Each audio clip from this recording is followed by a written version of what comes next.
Scene imagine करो, salary आने से पहले तुम्हारा दिमाग 1-2 दिन के लिए एक्साइटेड मोड में है, पूरे प्लान्स बन के रेडी हैं। इस बार ये खरीदूंगा, इस बार दोस्तों के साथ बाहर घूमने जाऊंगा और फैमिली के लिए भी कुछ लेके आऊंगा। सैलरी आई, पहले 3-4 दिन फुल किंग मोड में, ऑनलाइन ऑर्डर, फूड, गाड़ियां, रिचार्ज, थोड़ा फैमिली पे, थोड़ा दोस्तों पे, और फिर 10-15 दिन बाद सेम डायलॉग, यार पैसा चला कहाँ गया, महीने की एंडिंग नहीं आई और पैसा खत्म हो गया। हर महीने यही वाली मूवी रिपीट हो रही है, सिर्फ आपकी डेट और आपका अमाउंट बदल रहा है। आज के इस वीडियो में मैं तुम्हें समझाऊंगा कि सैलरी आते ही तुम ब्रोक क्यों हो जाते हो, तुम्हारा दिमाग तुम्हारे खिलाफ काम कैसे करता है और इसको तोड़ने का सिंपल सिस्टम क्या है। सबसे पहले एक रियलिटी एक्सेप्ट करते हैं। मिडिल क्लास घर में सैलरी का मतलब होता है जीत। जैसे ही सैलरी आई हम फील करते हैं कि हमने लाइफ में कुछ बड़ा कर लिया और इसीलिए पहले कुछ दिन रिवार्ड मोड ऑन हो जाता है। इतनी मेहनत करता हूँ, कुछ तो डिजर्व करता हूँ। ये एक लाइन आपके हर एक खर्चे को जस्टिफाइड बना देती है। प्रॉब्लम सैलरी नहीं है, प्रॉब्लम हमारी सोच है। सैलरी इक्वल टू एंड गोल, जबकि सैलरी एक्चुअली स्टार्टिंग पॉइंट है। गेम यहाँ से शुरू होता है, खत्म नहीं। और सिस्टम क्या चाहता है, तुम करंट मोमेंट में जितना हो सके उतना खर्च करो ताकि तुम सिर्फ आने वाली सैलरी का वेट करते रहो। तो अब देखते हैं तुम्हारा दिमाग सैलरी के साथ कैसा गेम खेलता है। जब तुम्हें कोई नई चीज मिलती है, नया फोन, नई बाइक, बाहर का खाना और एंटरटेनमेंट, तब तुम्हारा दिमाग एक केमिकल रिलीज करता है, that's we call dopamine. Simple language में ब्रेन को छोटा सा नशा मिलता है, थोड़ी देर के लिए अच्छा फील होता है और इसीलिए सैलरी के पहले कुछ दिन तुम अनकॉन्शियस लेवल पे कुछ ऐसे डिसीजन लेते हो जो गुड फीलिंग के अराउंड होते हैं, नॉट गुड फ्यूचर के अराउंड। फिर सोशल प्रेशर, फ्रेंड्स बोलते हैं पार्टी दे भाई, सैलरी आई है तेरी। घर वाले बोलते हैं कुछ तो खिला, आज सैलरी का दिन है। सोशल मीडिया पे तुम देखते हो सब घूम रहे हैं, सब पार्टी कर रहे हैं, तुम्हें अंदर से फील होता है मैं ही पागल हूँ क्या जो इतने सेविंग कर रहा हूँ। इसका रिजल्ट क्या होता है, हर तरफ से तुम्हें खर्चा नॉर्मल लगने लगता है। चलो एक सिंपल एग्जांपल लेते हैं।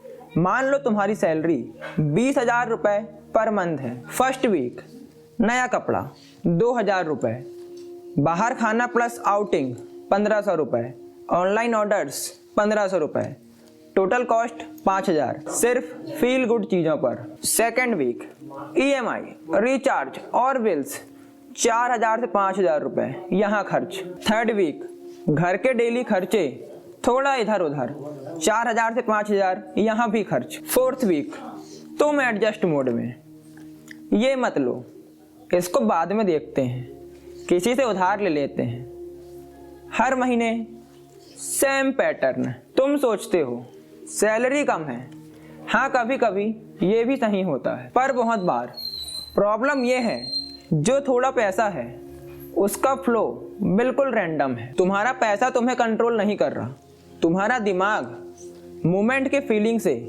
कंट्रोल हो रहा है। अब एक इम्पॉर्टेंट कॉन्सेप्ट समझो, जरूरत वर्सेस जोश। जरूरत क्या है, जो लाइफ चलाने के लिए जेन्युइनली जरूरी है, जैसे खाना, बेसिक बिल्स, इम्पोर्टेंट ट्रेवल्स, घर के काम और आपकी हेल्थ। जोश क्या है, जो ईगो, बोरेडम या इम्प्रेस करने के लिए होता है। एक्स्ट्रा बाहर खाना सिर्फ दिखावा वाली चीजें, ट्रेंड फॉलो करने के लिए लेने वाली चीजें। प्रॉब्लम तो ये है कि मिडिल क्लास अपनी 80% एनर्जी सिर्फ जोश वाले खर्चे में उड़ा देता है और फिर बोलता है मेरे पास पैसा कहाँ से आएगा। पैसा अर्न करना पहले से डिफिकल्ट है, ऊपर से जो आता है उसे भी हम इम्पल्सिव डिसीजन में उड़ा देते हैं। अब प्रैक्टिकल पार्ट, सिस्टम कैसे डिजाइन करें। मैं तुम्हें 3 सिंपल रूल्स देता हूँ। रूल नंबर 1, पेपर में 3 पार्ट्स में सैलरी को तोड़ दो। मान लेते हैं आपकी सैलरी 20,000 रुपये है। सिंपल सी बात है, अपनी सैलरी को 50, 30, 20% में डिवाइड कर दो। अब आप लोगों का सवाल होगा कि आखिरकार ये है क्या।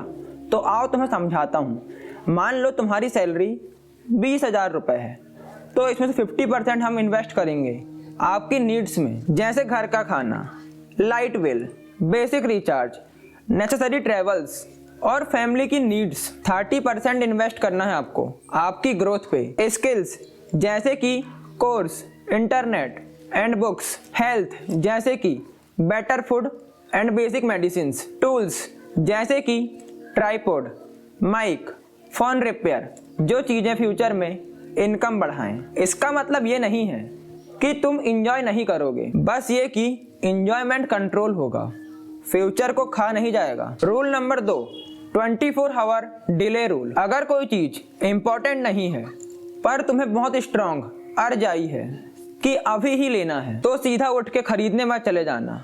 उसका स्क्रीनशॉट लो या उसका नाम पेपर पर लिखो, फिर डिसाइड करो कि मैं इसे कल तक लूँगा।